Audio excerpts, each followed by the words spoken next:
You weren't given that business idea by accident. If God planted it in your heart, He's already made a way for it to grow. But let's be honest, it's hard to trust that when fear is screaming louder than your faith. Maybe you've been praying for clarity, waiting on confirmation. Maybe you're asking God to show you exactly what to do next and still feeling stuck. If that's where you are today, this episode is for you. But here's a quick heads up before we dive in. This is a faith-based episode, and I'm speaking directly to those who identify as followers of Jesus Christ. Not apologizing for that.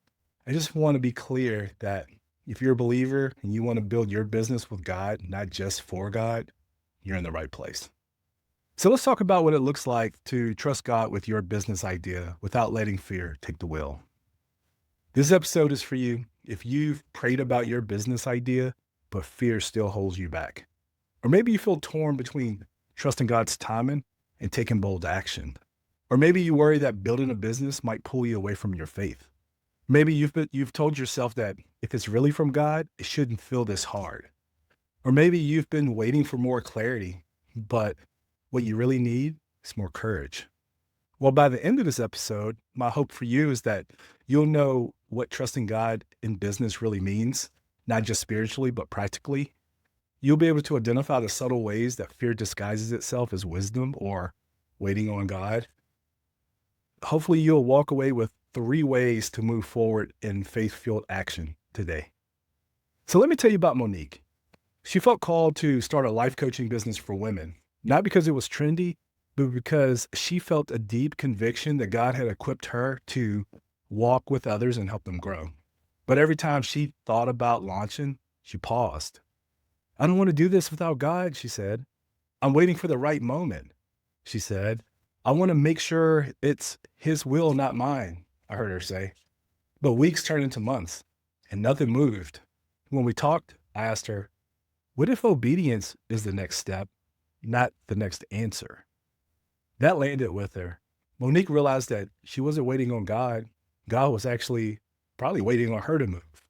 So she prayed, got clear on her offer. She talked to her pastor and some people in her gospel community. She reached out to 3 people that she felt called to serve, and within 30 days, she had 2 clients and a deeper sense of peace. Obedience isn't always loud. Sometimes it's just showing up with what you have and trusting that God will meet you in the motion. So here are 3 truths to trust God without letting fear lead.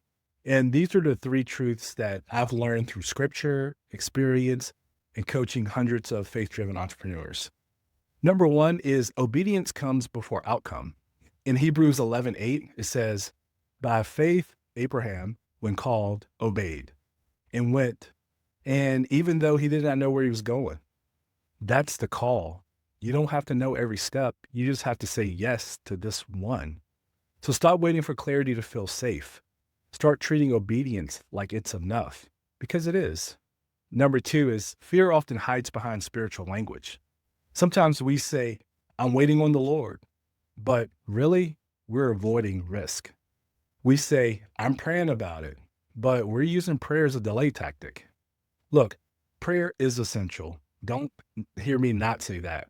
Prayer is essential, but faith requires action. As James 2:17 says, so also faith by itself, if it does not have works, is dead. Real talk, delayed obedience is disobedience.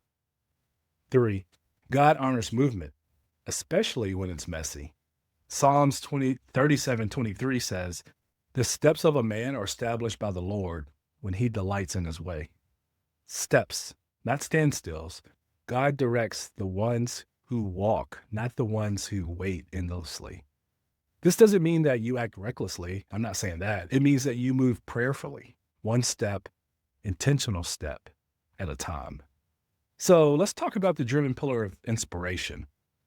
Inspiration isn't hype. It's not a motivational quote on Instagram. Inspiration is divine alignment.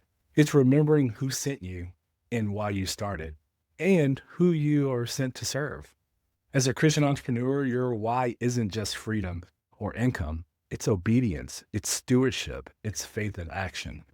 When you're connected to your deeper calling, you start performing and you start leading with peace. And if you're looking for a space to grow your business without leaving your faith at the door, I want to invite you into the DRIVENpreneur membership community. It's where I have faith-driven founders in there that come in there for clarity, structure, and steady momentum. We talk strategy, systems, and spiritual alignment. This is your place to grow a business that honors your values without getting stuck in fear, burnout, or confusion.